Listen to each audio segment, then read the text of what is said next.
two women who have had an extraordinary effect on America's conservative movement are Phyllis Schlafly and Ayn Rand.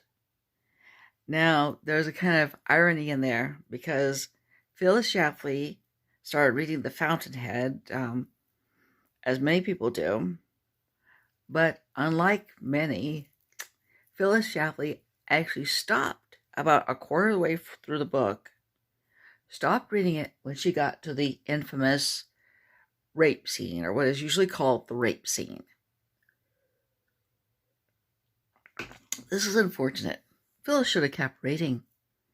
It's a very vivid book. It has very bright and dramatic characters. It has a very dramatic plot and series of events. And it's just a very interesting novel. It also does have that scene, which is troubling. But one thing that Schlafly's reaction shows is that you do not have to be a feminist, or what is generally called a feminist, to be troubled by that scene. I'm troubled by the scene, okay? Ayn Rand is trying to write what she called was a moral ideal, and she has him rape one of the other characters? What's going on here? Okay, and I do think it is kind of hard to understand, but one way we can understand it is by realizing that she was writing not in purely realistic mode, but in a kind of romantic mode. She was a romanticist.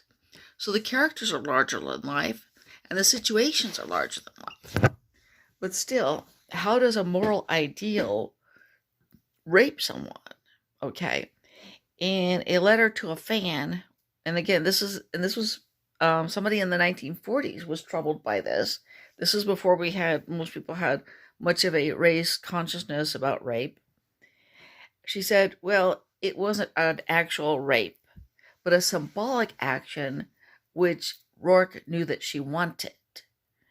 A man who would, and this is Ayn Rand's words, I'm paraphrasing, who would actually force himself on a woman against her wishes would be committing a dreadful crime. Well, I could certainly agree with that. I'm sure Schlafly would agree with that. I'm sure just about anybody who, isn't a psychopath would agree with that. Okay, now, in another letter, by another fan who was also troubled by the scene, she said that what Dominique liked about Rourke was that he took responsibility for their relationship. A feminine woman wants the man to take responsibility for the relationship and not wait for her to make the first move, because that shifts the responsibility towards her. Okay. Again, the odd thing about that, though, is that's not the scene she wrote. She didn't write one where the man made the first move.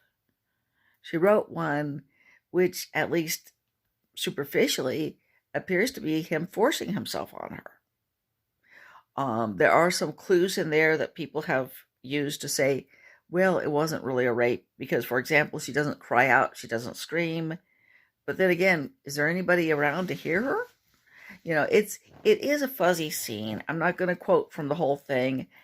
And in addition, the character Dominique interprets it as a rape and kind of revels in the idea that she's been raped. She gets a great deal of masochistic pleasure from it. And of course, there is a lot of masochistic and dominant, there's a lot of dominance and submission intrinsic in sexuality itself. And certainly in the Fountainhead, there's quite a bit of it. There's other scenes in which Dominique, who is very willingly having sex with Rourke at that particular time, she holds out her hand for him to kiss. He falls to his knees and kisses her foot. Okay.